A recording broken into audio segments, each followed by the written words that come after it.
பிஸ்மில்லாஹிர்ரஹ்மானிர்ரஹீம். மருத்துவம் செய்வதிலும் பர்தாவை கடைபிடித்தல். இஸ்லாம் வெட்கம், மானம், சூடு சுரணை உள்ள மார்க்கமாகும். அது தன்னை ஏற்றுக்கொண்டவர்களுக்கு வெட்கத்தையும் மானத்தையும் போதிக்கின்றது. வெட்கமும் மானமும் பெண்களின் ஆபரணங்களாகும். அதன் மூலமாகவே அவர்களின் உள்ரங்க அழகு அதிகரிக்கும். வெட்கம், மானம் ஆகியவற்றால் பெண்களின் தீன் பாதுகாப்பாக இருக்கும். மேலும் பல்வேறு கெடுதிகள் மற்றும் ஆபத்துகளிலிருந்து பாதுகாப்பாக இருப்பார்கள். இஸ்லாம் இந்த வெட்கத்தையும் மானத்தையும் முழுமையாக காப்பதற்காகவே பெண்களுக்கு தமது உடலை மறைக்கும்படியும் ஃபர்தாவை கடைபிடிக்கும்படியும் மஹரம் அல்லாதவர்களுக்கு முன்னால் தமது மேனியின் எந்த பகுதியையும் வெளிப்படுத்தக்கூடாது எனவும் வலியுறுத்தி கட்டளையிடப்பட்டுள்ளது. எதுவரை என்றால் மருத்துவம் செய்யும் பொழுது கூட ஃபர்தாவை முழுமையாக கடைபிடிக்க வேண்டும். பொதுவாகவே பெண்கள் மருத்துவம் செய்யும் பொழுது பர்தா விஷயத்தில் அதிகமாகவே கவனமற்று இருந்து விடுகிறார்கள். மருத்துவருக்கு முன்னால் முகத்தை திறந்து விடுகிறார்கள். மேலும் முகத்தை காட்டாமல் மருத்துவம் செய்வது பயனளிக்காது என்று தவறாக விளங்கி வைத்துள்ளார்கள். இது மிகப்பெரிய தவறாகும்.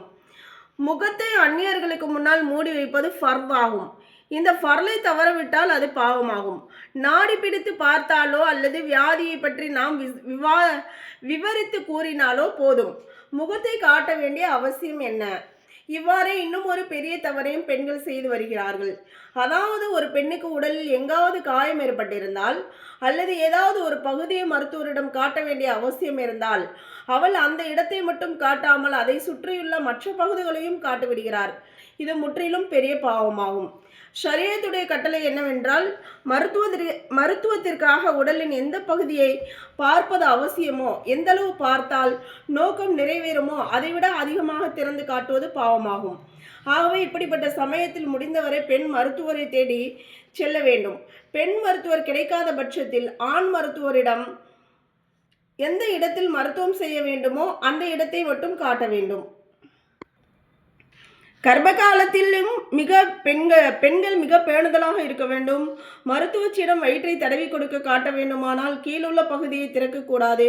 மேலும் பிரசவத்தின் போதும் மருத்துவச்சியிடம் தேவையான அளவே அங்கங்களை காட்ட வேண்டும். ஆனால் இது சமயத்தில் மிக அதிகமாகவே அசட்டை செய்யப்பட்டு வருகின்றது. மருத்துவச்சியுடன் குடும்பத்தின் இதர பெண்களும் அங்கு கூடியிருக்கின்றனர். மேலும் அவுரத்தை பார்க்கின்றனர். இது தகாத ஹராமான காரியமாகும். அதாவது ஒரு பெண்ணு கூட இன்னொரு பெண்ணை பார்க்கறதுக்கு அனுமதி இல்லை அப்படின்னு சொல்கிறாங்க. இதனால தான் நம்ம ஜனாசாவுடைய பாடங்களில் கூட அந்த மரணித்தவங்களை கூட ஆடை இல்லாமல் மேனியின் மீது கை வைக்கக்கூடாது. அவங்கள சுத்தம் செய்யும் போதும் மறைவான இடங்களை சுத்தம் செய்யும் போதும் நம்ம கையில் உரை இல்லைன்னா ஒரு துணியை வச்சு சுற்றிக்கணும் அப்படின்றது வரும் இன்ஷா அல்லாஹ். படித்த அதிகமான மக்கள் பிரசவ சமயத்தில் பெண் மருத்துவர்களை தவிர்த்துவிட்டு ஆண் மருத்துவர்களிடம் சென்று பிரசவிக்கிறார்கள். ஆனால் நர்ஸுகளும் பெண் மருத்துவர்களும் இருக்கும் நிலையில் ஆண் மருத்துவர்களிடம் சென்று பிரசவிப்பது பாவமும் ஹராமும் ஆகும். இதனுடைய முடிவு என்னவாகும் என்றால் தீனிலிருந்து விலகி விடுவார்கள் அல்லது தீனை வெறுக்க ஆரம்பிப்பார்கள். இஸ்லாமோ பெண்களை வெட்கம் என்னும் மானத்தின் ஆபரணங்களில் பொதிந்து பாதுகாக்கின்றது. அவர்களுக்கு பத்தினித்தனத்தையும் கற்பையும் போதிக்கின்றது. ஆனால் அதிகமான பெண்கள் இந்த அழகிய ஆபரணங்களை அவிழ்த்து விடுகின்றனர். மேலும் பத்தினித்தனம் மற்றும் பரிசுத்தத்தை கிழித்து வெட்கமின்றி வழிகேட்டில் சென்று கொண்டிருக்கிறார்கள். அதன் காரணமாக அவர்கள் ஈருலகிலும் கை சேதத்தையும் நஷ்டத்தையுமே சம்பாதித்துக் கொள்வர். நவுதுபில்லா. ஆகவே பெண்கள் மருத்துவ சமயத்திலும் கூட ஃபர்தாவை முழுமையாக கடைபிடிக்க வேண்டும். இயன்றவரை அங்கங்களை முழுமையாக மறைத்து வைப்பதில் கவனம் செலுத்த வேண்டும். இதில்தான் அவர்களுடைய கண்ணியமும் மரியாதையும் உள்ளது. இன்ஷா அல்லாஹ்.